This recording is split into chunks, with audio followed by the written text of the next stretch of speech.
Well, firstly, we work across sub-Saharan Africa, so we needed to be able to give markets that are not necessarily as skilled or as far advanced from a development perspective an opportunity to gain this experience as well.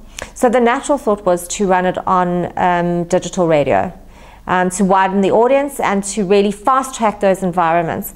And you know, to be honest with you, if you look at marketers in those markets, they're looking for consistency.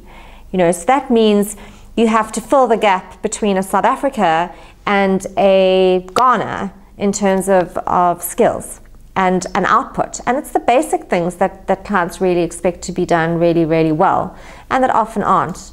So the sort of digital radio or digibate idea sprang from that. Let's try and give more people an opportunity to collaborate, share, and grow.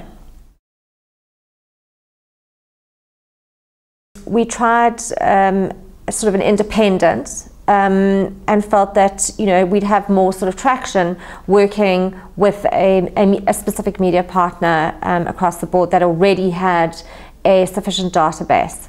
And I think we certainly want to widen that. We've got quite a few initiatives that we'd like to invest in towards the end of this year and next year. But the idea is to share and collaborate. And we've started seeing competitors in the room. We've started, you know, being able to track them, listening in, which I think is fantastic. You know, the fact that we can have a forum to debate and provide insight, I think is really good. Well, over a period of about 9 months, we've built up quite a bit of traction, and it's largely been through the use of social media, through face-to-face contact, spreading the word, getting our staff to understand what each of our companies do, what other companies do, what clients are looking for, and you know, getting them to become involved and to actually put their point of view across. So we try and involve outsiders, as I said, and then also people from our own businesses in these digibates.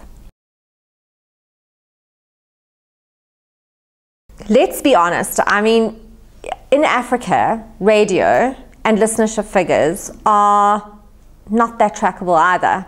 You know, yes, there are monitoring companies, yes, there's, you know, and amps in some of the markets, you know, it is being tracked, but not really robustly enough. You know, in a market like Nigeria, the number of radio stations is, I mean, it's just enormous. And to try and track that and actually measure and make sure that you get your money's worth, you know, is actually literally impossible. So I think, you know, before people start slinging mud, you know, they should take a good hard look at how robust their own figures are.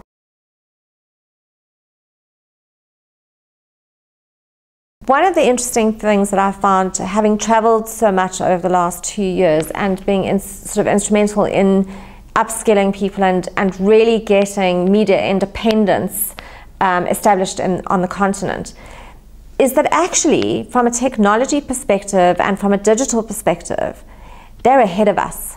They're in fact ahead of the world from a mobile perspective. Africa is a digital first environment, and it is going to be it is already a mobile first environment. The way that they behave and interact with technology is completely different. And I think as South Africans, we sit here quite smugly thinking that we're leading. I don't think for very much longer.